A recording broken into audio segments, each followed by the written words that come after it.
appreciate you being here.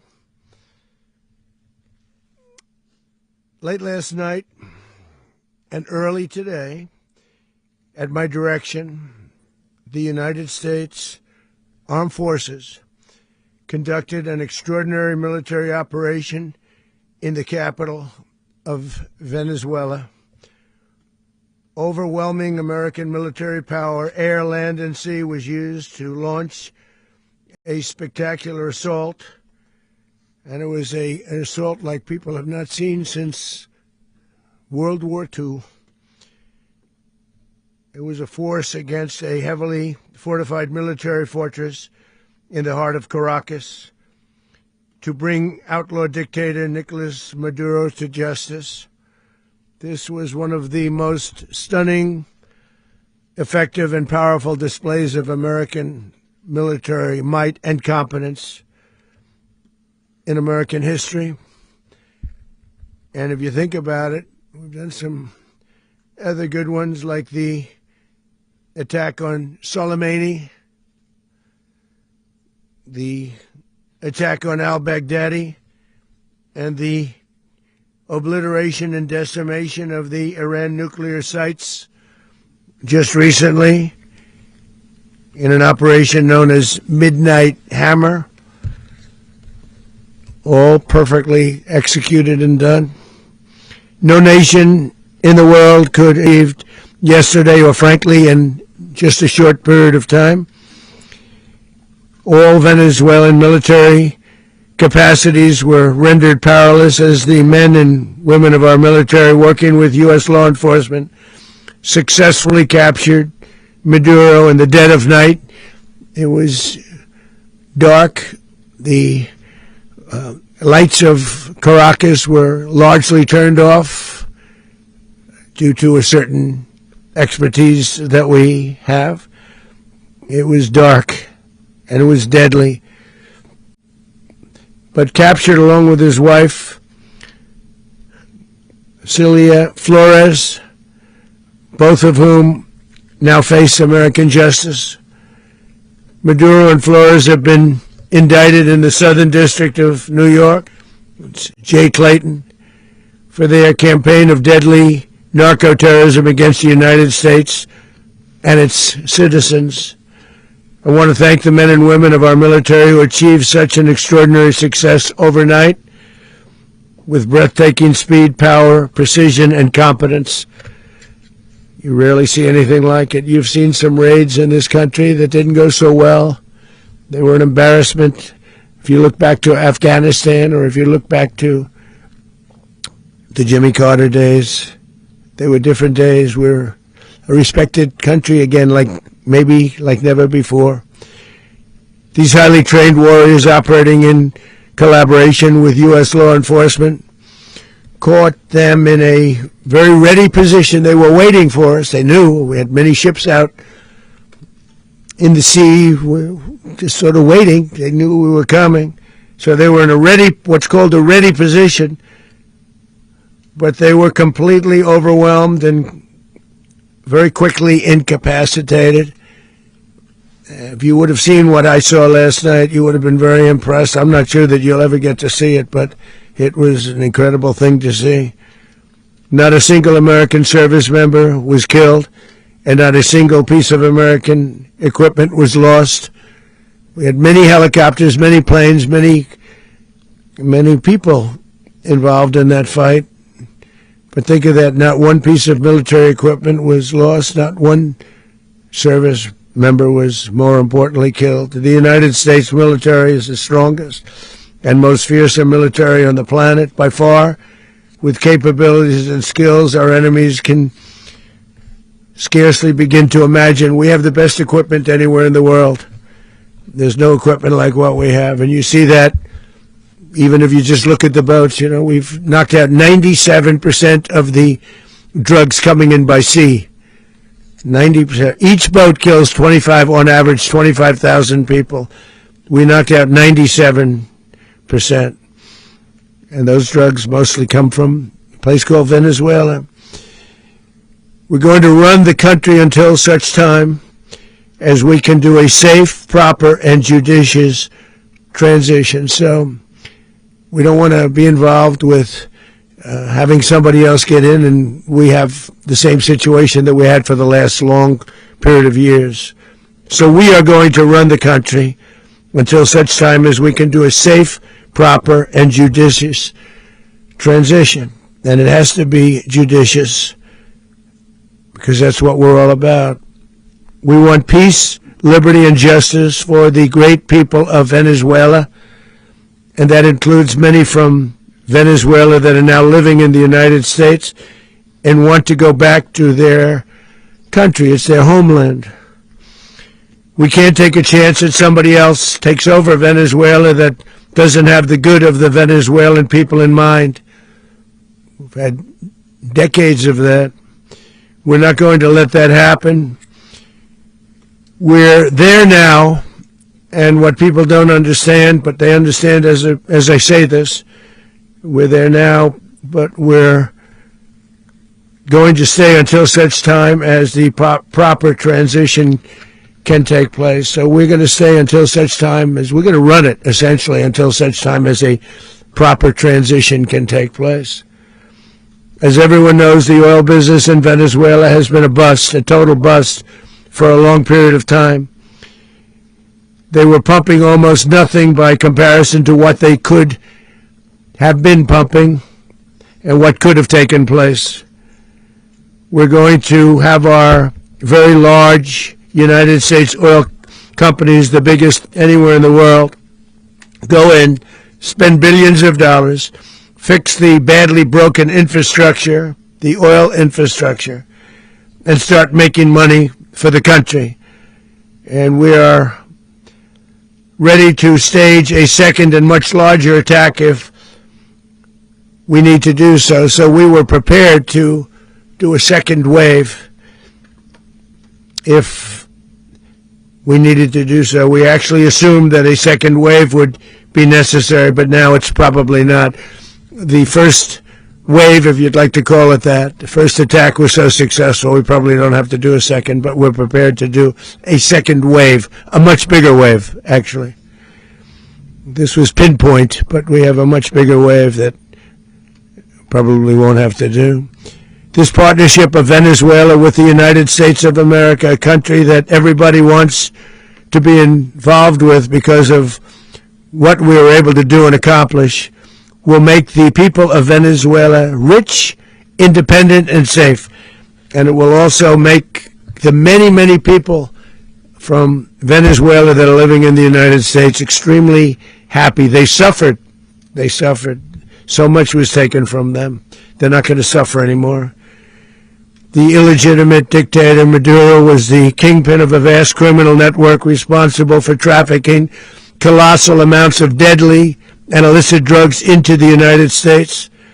As alleged in the indictment, he personally oversaw the vicious cartel known as Cartel de las Solas, which flooded our nation with lethal poison, responsible for the deaths of countless Americans, the many, many Americans. Hundreds of thousands over the years of Americans died because of him. Maduro and his wife will soon face the full might of American justice and stand trial on American soil. Right now they're on a ship they'll be heading to, ultimately New York, and then a decision will be made, I assume, between New York and Miami or Florida. But we have people where the overwhelming evidence of their crimes will be presented in a court of law. And I've seen it. I've seen what we have. It's both horrible and breathtaking that something like this could have been allowed to take place. For many years after his term as president of Venezuela expired, Maduro remained in power and waged a ceaseless campaign of violence, terror, and subversion against the United States of America, threatening not only our people, but the stability of the entire region. And you all saw it. In addition to trafficking gigantic amounts of illegal drugs that inflicted untold suffering and human destruction all over the country, all over in particular the United States, Maduro sent savage and murderous gangs, including the bloodthirsty prison gang, Tren de Aragua, to terrorize American communities nationwide, and he did indeed. They were in Colorado. They took over apartment complexes. They cut the fingers off people if they called police. They were brutal, but they're not so brutal now. And I just have to congratulate our military, Pete, and everybody, and our National Guard, because the job that they've done, whether it's in Washington, D.C., where we have a totally safe city, where it was one of the most unsafe cities anywhere in the world, frankly, and now we have no crime in Washington, D.C. We haven't had a killing. We had the terrorist attack a few weeks ago. A little bit of a different kind of a threat, but we haven't had a killing in a long period of time, 6-7 months. We used to have two, on average, 2 a week in Washington, our capital. We don't have that anymore. The restaurants are opening. Everyone's happy. They're going, they're walking their daughters, they're walking their children, their wives. They walk to restaurants. Restaurants are opening all over Washington, D.C. So I want to thank the National Guard. I want to thank our military. And I want to thank law enforcement. It's been amazing. And they should do it with more cities. We're doing it, as you know, and we're doing it in Memphis, Tennessee right now, and crime is down. We've just sort of started a few weeks ago, but crime is down now 77%.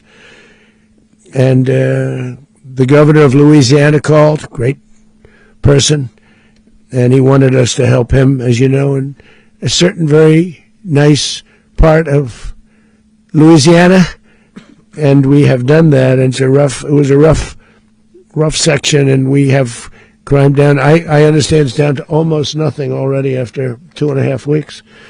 New Orleans, it's down to almost nothing. And we've only been there for 2.5 weeks.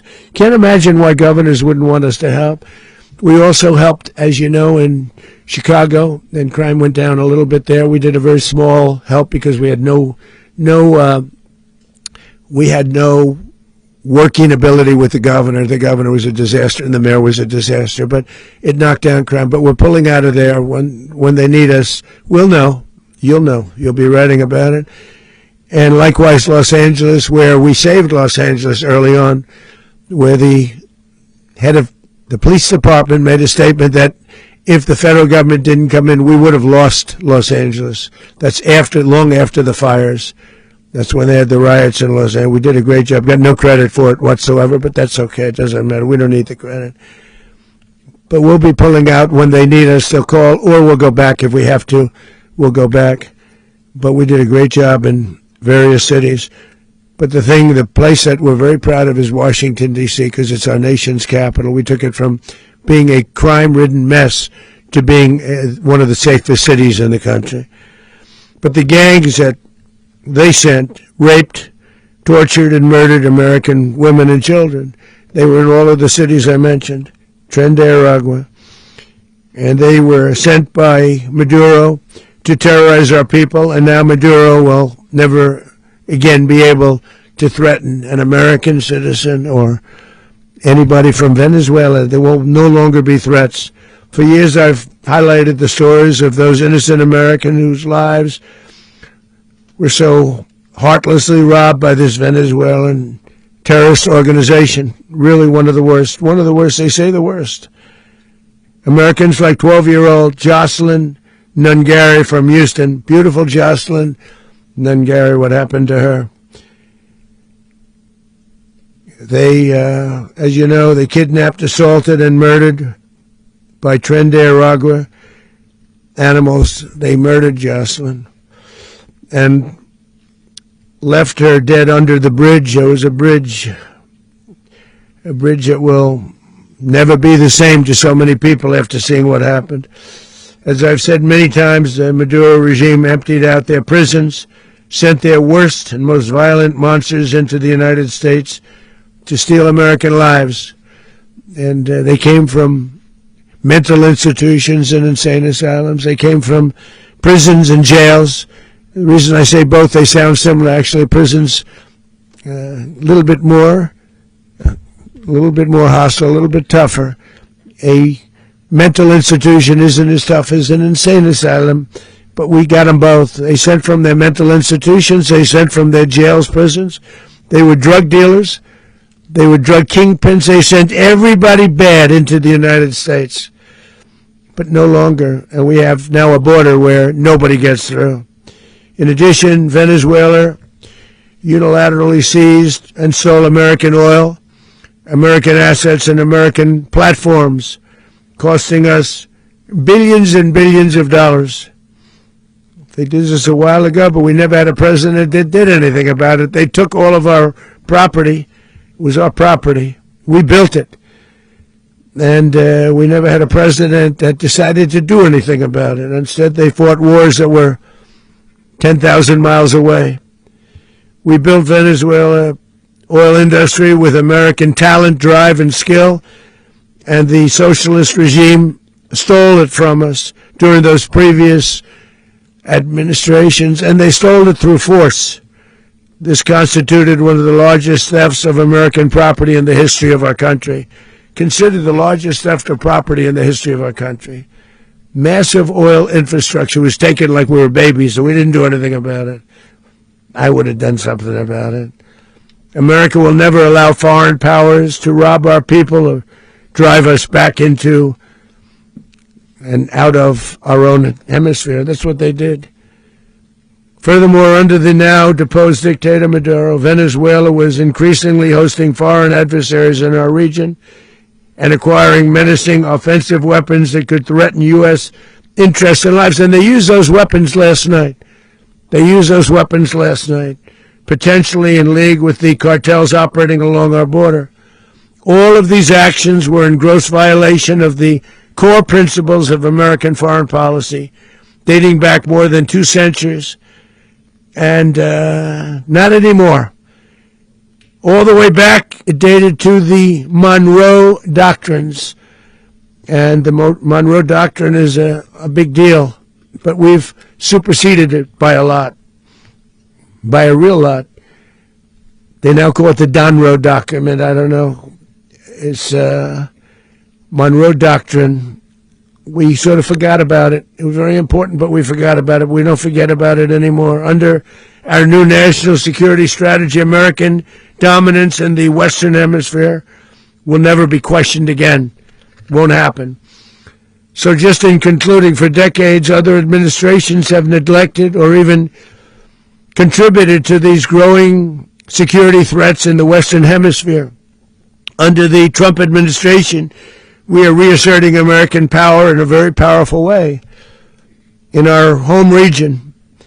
And our home region is very different than it was just a short while ago. The future will be, and we did this in my first term. We had great dominance in my first term, and we have far greater dominance right now. Everyone's coming back to us. The future will be determined by the ability to protect commerce and territory and resources that are core to national security. These are core to our national security. Just like tariffs they've made our country rich, and they've made our national security stronger than ever before. But these are the iron laws that have always determined global power. And we're going to keep it that way. We will secure our borders. We will stop the terrorists. We will crash the cartels, and we will defend our citizens against all threats, foreign and domestic. Other presidents may have lacked the courage or whatever to defend America, but I will never allow terrorists and criminals to operate with impunity against the United States. This extremely successful operation should serve as warning to anyone who would threaten American sovereignty or endanger American lives. Very importantly, the embargo on all Venezuelan oil remains in full effect. The American Armada remains poised in position, and the United States retains all military options until United States demands have been fully met and fully satisfied. All political and military figures in Venezuela should understand what happened to Maduro can happen to them, and it will happen to them if they aren't just fair, even to their people.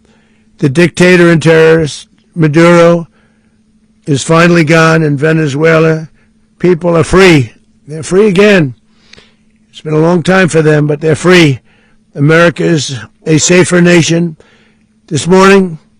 It's a prouder nation this morning because it didn't allow this horrible person and this country that was doing very bad things to us. It didn't allow it to happen. And the Western Hemisphere is right now a much safer place to be. So I want to thank everybody for being here. I want to thank General Raisin Kane. He's a fantastic man. I've worked with a lot of generals. I worked with some I didn't like. I worked with some I didn't respect. I worked with some that just weren't good. But this guy is fantastic. I watched last night one of the most precise attacks on sovereignty. I mean, it was an attack for justice. And I'm very proud of him, and I'm very proud of our Secretary of War, Pete Hegseth, who I'm going to ask to say a few words. Thank you very much.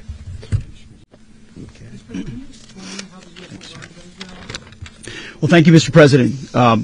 Finally, a commander-in-chief the world respects and the American people deserve. And as the President said, words can barely capture the bravery and the power and the precision of this historic operation. A massive joint military and law enforcement raid flawlessly executed by the greatest Americans our country has to offer.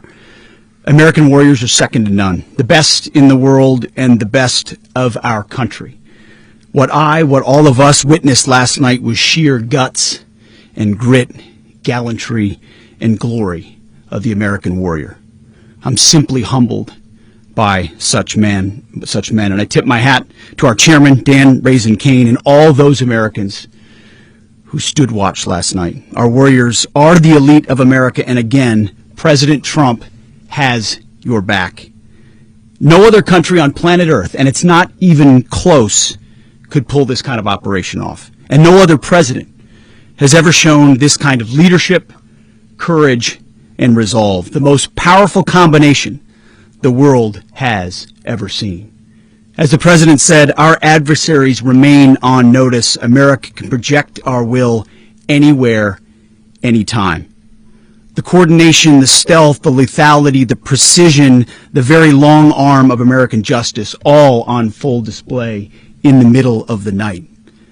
Nicolas Maduro had his chance, just like Iran had their chance, until they didn't and until he didn't. He effed around, and he found out. President Trump is deadly serious about stopping the flow of gangs and violence to our country. Deadly serious about stopping the flow of drugs and poison to our people. Deadly serious about getting back the oil that was stolen from us. And deadly serious about reestablishing American deterrence and dominance in the Western Hemisphere. This is about the safety, security, freedom, and prosperity of the American people. This is America first. This is peace through strength. And the United States War Department is proud to help deliver it. Welcome to 2026, and under President Trump, America is back. I'd like to welcome now our chairman, Chairman Raisin Kane, to give a few more details about the operation. Mr. Chairman. Thank you, Mr. Secretary. Thank you, Mr. President, and good morning. Last night, on the order of the President of the United States, and in support of a request from the Department of Justice, as the President said, the United States military conducted an apprehension mission in Caracas, Venezuela, to bring to justice two indicted persons, Nicolas and Cecilia Maduro.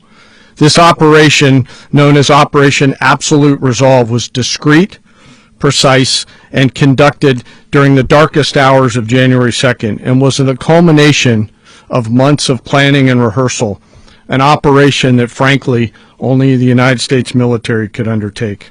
What I'd like to do this morning is talk to you through some of the preparation and the details without compromising any of our tactics, techniques, and procedures. There is always a chance that we'll be tasked to do this type of mission again. Our interagency work began months ago and built on decades of experience of integrating complex air, ground, space, and maritime operations. While the past 2 decades have honed the skills of our special operations forces, this particular mission required every component of our joint force, with soldiers, sailors, airmen, Marines, and Guardians working in unison with our intelligence agency partners and law enforcement teammates in an unprecedented operation. We leveraged our unmatched intelligence capabilities and our years of experience in hunting terrorists, and we could not have done this mission without the incredible work by various intelligence agencies, including the CIA, NSA, and NGA. We watched, we waited, we prepared, we remained patient and professional. This mission was meticulously planned, drawing lessons from decades of missions over the last many years, many missions over these last many years. This was an audacious operation that only the United States could do. It required the utmost of precision and integration within our joint force. And the word integration does not explain the sheer complexity of such a mission. An extraction so precise it involved more than 150 aircraft launching across the Western Hemisphere in close coordination, all coming together in time and place to layer effects for a single purpose: to get an interdiction force into downtown Caracas while maintaining the element of tactical surprise. Failure of one component of this well-oiled machine would have endangered the entire mission, and failure is never an option for America's joint force. Those in the air over Caracas last night were willing to give their lives for those on the ground and in the helicopters. Let me talk a little bit about the preparation. After months of work by our intelligence teammates to find Maduro and understand how he moved, where he lived, where he traveled, what he ate, what he wore, what were his pets, in early December, our force was set pending a series of aligned events. Key was choosing the right day to minimize the potential for civilian harm and maximize the element of surprise, and minimize the harm to the indicted personnel so, as the President said, they could be brought to justice. And as the President said earlier today, weather in Venezuela is always a factor this time of the year. And over the weeks through Christmas and New Year's, the men and women of the United States military sat ready, patiently waiting for the right triggers to be met and the President to order us into action. Last night, the weather broke just enough, clearing a path that only the most skilled aviators in the world could maneuver through. Ocean, mountain, low cloud ceilings, but when tasked with a mission, this organization does not quit. At 10:46 p.m. Eastern Time last night, the President ordered the United States military to move forward with this mission. He said to us, and we appreciate it, Mr. President, good luck and Godspeed. And those words were transmitted to the entire joint force. Over the course of the night, aircraft began launching from 20 different bases on land and sea across the Western Hemisphere. In total, more than 150 aircraft, bombers, fighters, intelligence, reconnaissance, surveillance, rotary wing were in the air last night. Thousands and thousands of hours of experience were airborne. Our youngest crew member was 20, and our oldest crew member was 49. And there's simply no match for American military might. As the night began, the helicopters took off with the extraction force, which included law enforcement officers, and began their flight into Venezuela at 100 feet above the water. As they approached Venezuelan shores, the United States began layering different effects provided by Spacecom, Cybercom, and other members of the interagency to create a pathway. Overhead, those forces were protected by aircraft from the United States Marines, the United States Navy, the United States Air Force, and the Air National Guard. The force included F-22s, F-35s, F-18s, EA-18s, E-2s, B-1 bombers, and other support aircraft, as well as numerous remotely piloted drones. As the force began to approach Caracas, the Joint Air Component began dismantling and disabling the air defense systems in Venezuela, employing weapons to ensure the safe passage of the helicopters into the target area. The goal of our air component is, was, and always will be to protect the helicopters and the ground force and get them to the target and get them home. As the force crossed the last point of high terrain where they'd been hiding in the clutter, we assessed that we had maintained totally the element of surprise. As the helicopter force ingressed towards the objective at low level, we arrived at Maduro's compound at 1:01 a.m. Eastern Standard Time, or 2:01 a.m. Caracas local time, and the apprehension force descended into Maduro's compound and moved with speed, precision, and discipline towards their objective and isolated the area to ensure the safety and security of the ground force while apprehending the indicted persons. On arrival into the target area, the helicopters came under fire, and they replied with that fire with overwhelming force in self-defense. One of our aircraft was hit, but remained flyable, and as the President said earlier today, all of our aircraft came home, and that aircraft remained flyable during the rest of the mission. As the operation unfolded at the compound, our air and ground intelligence teams provided real-time updates to the ground force, ensuring those forces could safely navigate the complex environment without unnecessary risk. The force remained protected by overhead tactical aviation. Maduro and his wife, both indicted, gave up and were taken into custody by the Department of Justice, assisted by our incredible U.S. military with professionalism and precision, with no loss of U.S. life. After securing the indicted persons, the force began to prep for departure. Helicopters were called in to exfiltrate the extraction force, while fighter aircraft and remotely piloted aircraft provided overhead coverage and suppressive fire. There were multiple self-defense engagements as the force began to withdraw out of Venezuela. The force successfully exfiltrated and returned to their afloat launch bases, and the force was over the water at 3:29 a.m. Eastern Standard Time with indicted persons on board, and both Maduro and his wife were embarked aboard the USS Uwajima. In closing, what we've witnessed today is a powerful demonstration of America's joint force. We think, we develop, we train, we rehearse, we debrief, we rehearse again and again, not to get it right, but to ensure that we cannot get it wrong.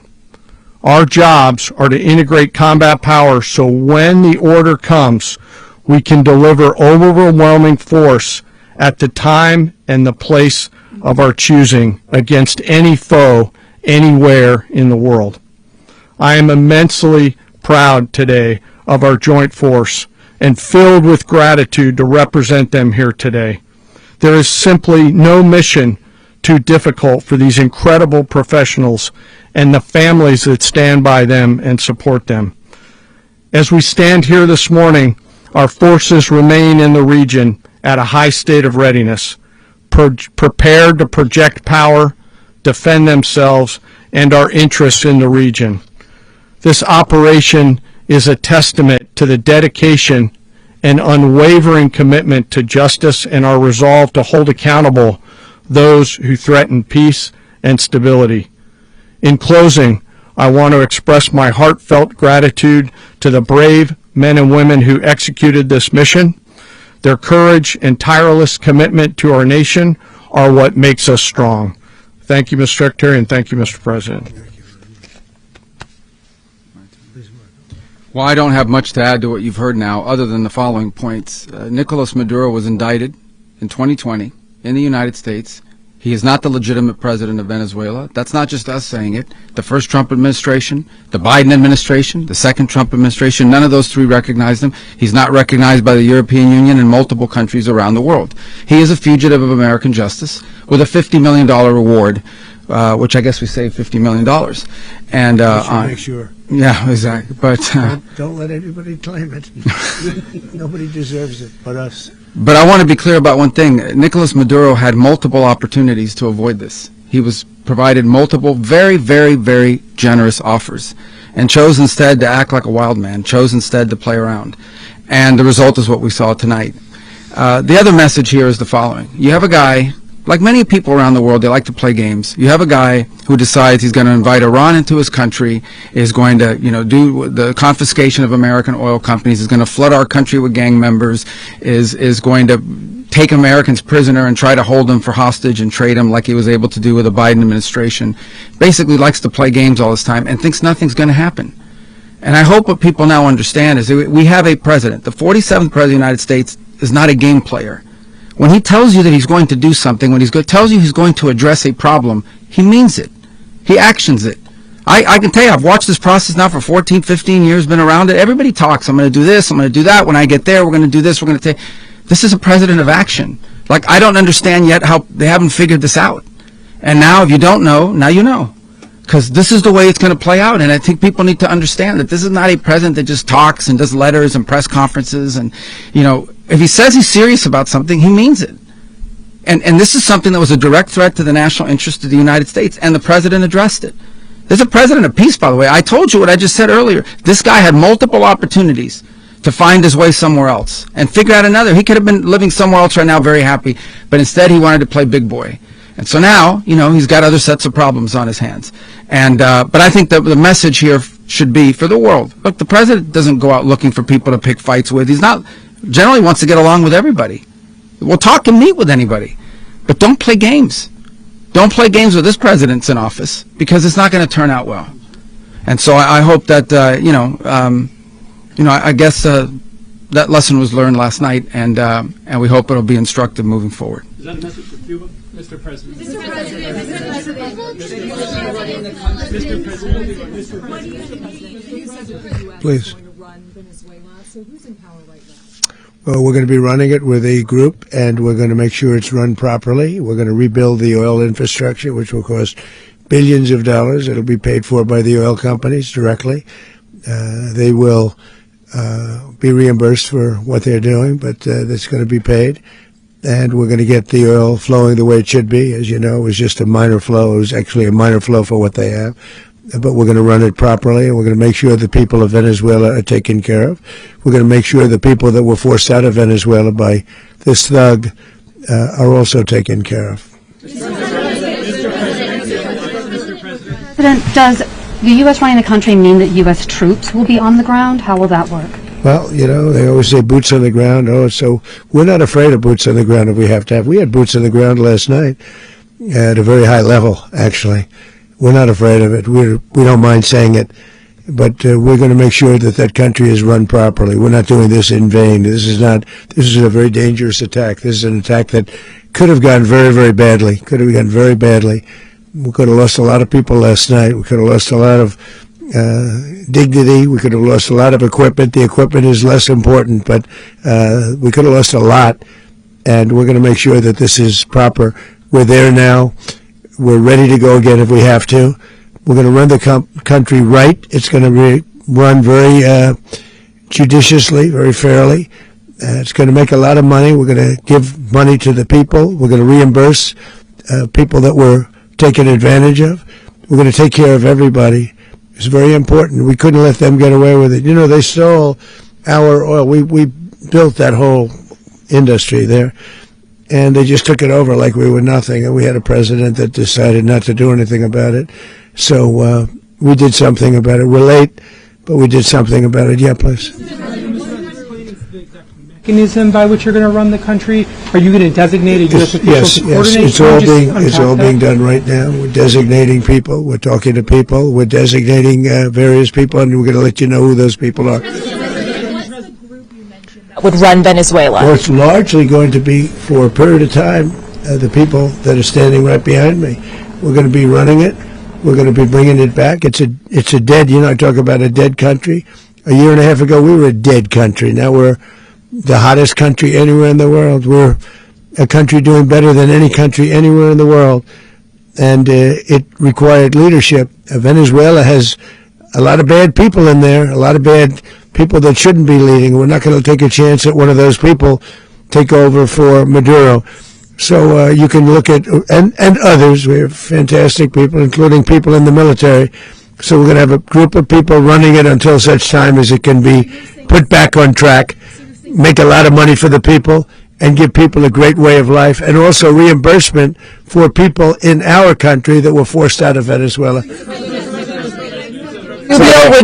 You said earlier today that you weren't going to back Machado to come back and be the opposition leader in your Fox and Friends interview. And then you also mentioned the vice president of Venezuela. Are you going to work with the vice president of Venezuela, or how do you foresee the relationship going? I understand she was just sworn in, but she was, as you know, picked by Maduro.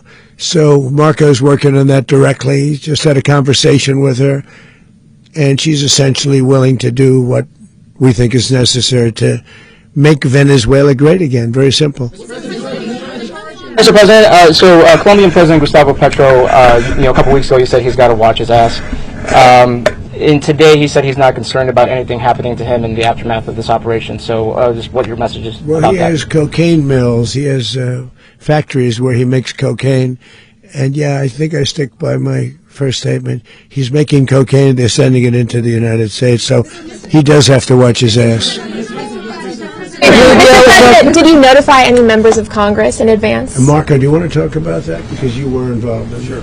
We called members of Congress immediately after. This was not the kind of mission that you can do congressional notification on. It was a trigger-based mission in which conditions had to be met night after night. We watched and monitored that for a number of days. So it's just simply not the kind of mission you can call people and say, hey, we may do this at some point in the next 15 days.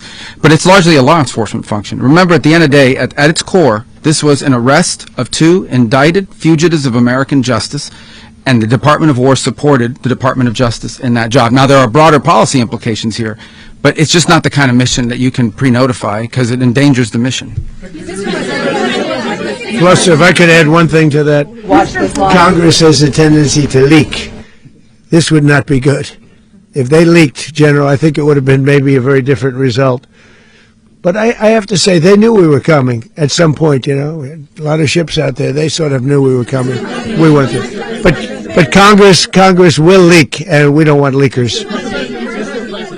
You were one of the only people to watch this all play out live. What was Maduro doing when the U.S. forces entered what I assume would be his home? And also, was there any point where the U.S. was considering if Maduro pushed back or resisted killing Maduro? It could have happened. It could have happened. He was trying to get into a safe place. You know what a safe place is, all steel. And he wasn't able to make it to the door because our guys were so fast. They went through the opposition so fast. And there was a lot of opposition. People were wondering, do we get them by surprise? Sort of surprised, but they were waiting for something. There was a lot of opposition. There was a lot of gunfire. You saw some of it today. But he was trying to get to a safe place, which wasn't safe because we would have had the door blown up in about 47 seconds, they say on average, regardless of how thick the steel was. It was a very thick door. It was a very heavy door, but he was unable to get to that door. He made it to the door. He was unable to close it. Go ahead, finish.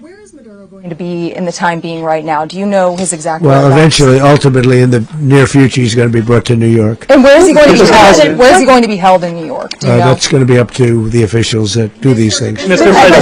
President, the U.S. has something of a mixed track record of ousting dictators without necessarily a plan for what comes afterwards. Not with Did me. that weigh on your decision? Well, that's when we had different presidents, but with me, that's not true. With me, we've had a perfect track record of winning. We win a lot, and we win. If you look at Soleimani, you look at al-Baghdadi, you look at the Midnight Hammer. Midnight Hammer was incredible. Right now, you wouldn't have peace in the Middle East. We have essentially peace in the Middle East because of that. If we weren't successful with Midnight Hammer, you wouldn't have peace in the Middle East. So, with me, you've had a lot of victory. You've had only victories. You've had no losses. Yeah. Can you How long do you expect the U.S. to run Venezuela, and how soon do you want Venezuelan people to hold elections? So I'd like to do it quickly, but it takes a period of time. You know, we're rebuilding. We have to rebuild their whole infrastructure. The infrastructure is rotted. It's actually very dangerous. It's blow-up territory. Oil is very dangerous. It's a very dangerous thing to take out of the ground. Can kill a lot of people. It has killed a lot of people doing just that. The infrastructure is old. It's rotted. Much of it is stuff that we put there 25 years ago, and we're going to be replacing it. And we're going to take a lot of money out so that we can take care of the country. Yeah. Are you saying that Rubio and Mr. President, China, Russia, and Iran have interests in Venezuela. How does this operation affect your relationships with them when it comes to oil and drugs? In terms of China and Russia, Russia when we get things straightened out. But in terms of other countries that want oil, we're in the oil business. We're going to sell it to them. We're not going to say we're not going to give it. In other words, we'll be selling oil probably in much larger doses because they couldn't produce very much because their infrastructure was so bad. So we'll be selling large amounts of oil to other countries, many of whom are using it now, but I would say many more will come. Are you saying that, Mr. President, are you saying that... Mr. President, thank you. What is your message to the people of Venezuela today? Of course, the civilian population specifically, they have a lot of questions. What is your message to the people of Venezuela? That you're going to have peace, justice. You're going to have some of the riches that you should have had for a long period of time. It was stolen from you. But you're going to have peace and you're going to have safety. You're going to have justice. You're going to have a country. You're going to have a real country. You're going to have potentially a great country. You know, if you go back 20 years, maybe even a little longer ago, that was a great country. And they destroyed it. Remember I said that if we lose this election, the United States will be Venezuela on steroids. That's what would have happened. Had we lost the election, the 2024 election, we suffered so badly when you look at the border from 2020. What they did, what Joe Biden administration did to our country should never be forgotten. But if we had to go through another year of that, we would be exactly where Venezuela was in terms. I used to say, if they win, we're going to be Venezuela on steroids, and that's what would have happened. President, thank you. Are you saying that Secretary Hegseth and Rubio are going to be running Venezuela, and will you be sending in U.S. military troops to provide? They're going to be a team that's working with the people of Venezuela to make sure that we have Venezuela right. Because for us to just leave, who's going to take over? I mean, there is nobody to take over. You have a vice president who's been appointed by Maduro. And right now she's the vice president, and she's, I guess, the president. She was sworn in as president just a little while ago. She had a long conversation with Marco, and she said, we'll do whatever you need. I think she was quite gracious, but she really doesn't have a choice. We're going to have this done right. We're not going to just do this with Maduro, then leave like everybody else, leave and say, let it go to hell. If we just left, it has zero chance of ever coming back. We'll run it properly. We'll run it professionally. We'll have the greatest oil companies in the world go in and invest billions and billions of dollars and take out money, use that money in Venezuela. And the biggest beneficiary are going to be the people of Venezuela. And also, I can't stress this strongly enough, the people that got thrown out of Venezuela that are now in the United States. And frankly, some want to stay and some probably want to go back. Yeah. In the country, and were any of the detained Americans? Well, right now they're very protected because nobody's going to mess with us. They're very protected. The people of, and we let them know that you better not touch one of them. Are you concerned that bad elements of the Maduro regime will remain in place? Well, we know who they are. We're on them, and they're acting much differently now than they would have acted 2 days ago. Okay, wait, behind you, please. Mr. President, why is running a country in South America America first? Well, I think it is because we want to surround ourselves with good neighbors. We want to surround ourselves with stability. We want to surround ourselves with energy. We have tremendous energy in that country. It's very important that we protect it. We need that for ourselves. We need that for the world. And we want to make sure we can protect it. Yes, sir. Please, go ahead. Is there a message here for Cuba and Diaz-Canel? Well, Cuba is an interesting case. Cuba is, not doing very well right now. That system has not been a very good one for Cuba. The people there have suffered for many, many years. And I think Cuba is going to be something we'll end up talking about because Cuba is a failing nation right now, very badly failing nation. And we want to help the people of, it's very similar in the sense that we want to help the people in Cuba, but we want to also help the people that were forced out of Cuba and living in this country. Do you want to say something about that, Marco, please? Well, I mean, I just gave you a statement a few minutes ago about, when the president speaks, you should take him seriously. So suffice it to say, Cuba is a disaster. It's run by incompetent, senile men, and in some cases, not senile, but incompetent nonetheless. It has no economy. It's in total collapse. And by the way, they were, all of the guards that helped protect Maduro, this is well known, their whole spy agency, all that were full of Cubans. I mean, it's amazing. This poor island took over Venezuela in some cases. One of the biggest problems the Venezuelans have is they have to declare independence from Cuba that tried to basically colonize it from a security standpoint. So, yeah, look, if I lived in Havana and I was in the government, I'd be concerned, at least a little bit. Cutting off the oil flow to Cuba from Venezuela? Well, the president already announced a week ago that anything that's sanctioned, it's sanctioned oil, it's not going to be allowed to get there. So that's a pre-existing. The answer is yes. Yes. Is the U.S. aware of the location of opposition leader Machado, and have you been in contact with her? No, we haven't. No, we haven't. Mr.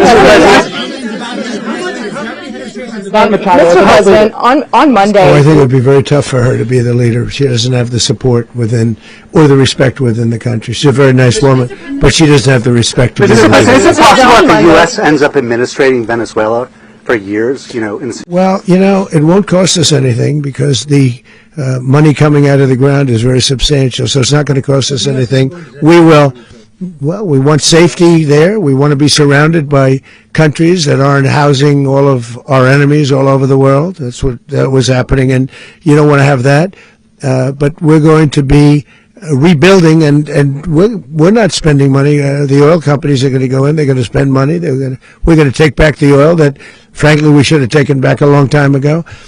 A lot of money is coming out of the ground. We're going to get reimbursed for all of that. We're going to get reimbursed for everything that we spend. So it's going to be a very important. This is a very big evening that took place last night. We have to be surrounded by safe, secure countries, and we also have to have energy. Very important. We have to have energy that's real energy, not where they're getting 4% and 5% of the energy out of the ground. You take a look. It was such a disaster. So what's going to happen with Venezuela, I think, over the next period of a year is going to be a great thing, and the people of Venezuela will be the biggest beneficiaries. U.S. military. Mr. President, thank you. What did you last speak to Maduro about when you spoke? And is the Well, I don't want to get into the conversations, but I did have conversations with him, and I said, you got to surrender. And I actually thought he was pretty close to doing so, but now he wished he did, yeah. You said that Maduro is responsible for drug trafficking. You recently pardoned the former president of Honduras, who was convicted of many drug trafficking. Can you explain how these two situations are different? And would you ever pardon Maduro? I endorsed, as you know, the winning president, the man who won in Honduras. I endorsed the man who won in Chile. I endorsed the man who won in Argentina. And we are doing very well with that whole group. What the man that I pardoned was, if you could equate it to us, he was treated like the Biden administration treated a man named Trump. That didn't work out too well for them. This was a man who was persecuted very unfairly. He was the head of the country. He was persecuted very unfairly. And there are a number of them. And we felt that it was a very unfair situation that happened to him. He's also a party member of the man who won. So obviously the people liked what I did. And one of the reasons that was done is because of the fact that the party in power felt very strongly that that man was treated very badly. I studied it very quickly, and then I studied it in great detail. I went to a lot of the people standing behind me, and they felt that that man was persecuted and treated very badly. That's why I gave him a pardon. You referenced boots on the ground earlier. Can you just sort of button this up? Do you envision the U.S. military having a presence in Venezuela as the U.S. runs that country? No, we're going to have a presence in Venezuela as it pertains to oil, because we have to have, we're sending our expertise in. So you may need something, not very much. But no, we're going to be taking out a tremendous amount of wealth out of the ground, and that wealth is going to the people of Venezuela and people from outside of Venezuela that used to be in Venezuela. And it goes also to the United States of America in the form of reimbursement for the damages caused us by that country. So I want to thank you all very much. Thank you. Do you have one? Yes, please. You were so nice before. I'm going to give you the final question. Go ahead. Thank you, Mr. Unless President. it's a bad question, in It's which about case I'll Putin. go one word. It's about who? It's about Putin, if you want. About Putin. Well, that's Okay. always nice You had to a talk phone- about Putin. You had a phone call with him Yeah. on Monday. Did he talk at all about Maduro? Did y'all talk about this? No, we didn't. And We then- never spoke about Maduro. Are you mad at him right now? I mean, there's this I'm not intelligence. thrilled with Putin. I'm not thrilled with Putin. He's killing too many people. I thought that would be so. I settled 8 1/4 war. You know what the 1/4 was? Thailand and Cambodia. I did it again. They broke out, and I did it in about 5 hours, and I settled it. I'm giving myself 1/4, so I'm up to now 8 1/4. In other words, I settled the war, but then they broke out. They had a pretty bad breakout over the last 4 days. I got them to go back to peace, so I only give 1/4. I thought the easiest one would be, one of the easier ones would be Russia, Ukraine. It's not, and they both have done some pretty bad things. And look, that's Biden's war. That's not my war. But I want to stop the lives. Did you see where last month 30,000? It was 27,000 the month before. 30,000, mostly soldiers, were killed this last month. 30,000. I want to stop that. You know, I got NATO to pay 5% instead of the 2% that they weren't paying. They weren't paying 2, now they pay 5. And we send them a lot of munitions, we send them a lot of things, missiles and various other things, a lot. And they pay. The United States is not losing money. We're probably making money on that. It's the last thing I care about. I just want to stop all those people. We're losing 25, 30,000 human beings. They come from 2 places that are very far away. But if I can stop, because it's something I've been pretty good at doing, deals, I guess. It's all a deal. Life is a big deal. But if I can stop that war and stop 30,000 young people, in addition to the fact that people are being killed in Kiev, people are being killed in other cities throughout, a much smaller number, but they're being killed, viciously killed. So I'm not happy about it. I thought that would be something that would get solved. We have Mr. Witkoff here. I think that we're making progress, but that's a war that should have never happened. If I were president, it would have never happened. Putin says it. Everybody says it. If I were president, that would have never happened. But I inherited that war. That was Joe Biden, Zelensky, and Putin. I came into the situation, and it's a mess. And I will say this. I watched an operation last night that was so precise, that was so brilliant. I mean, it was incredible. If we had our people, like this general and our people involved, that war would not have gone on very long, that I can tell you. That war, to use an old term, that war has become a bloodbath, and we want it to get stopped. Thank you very much, everybody.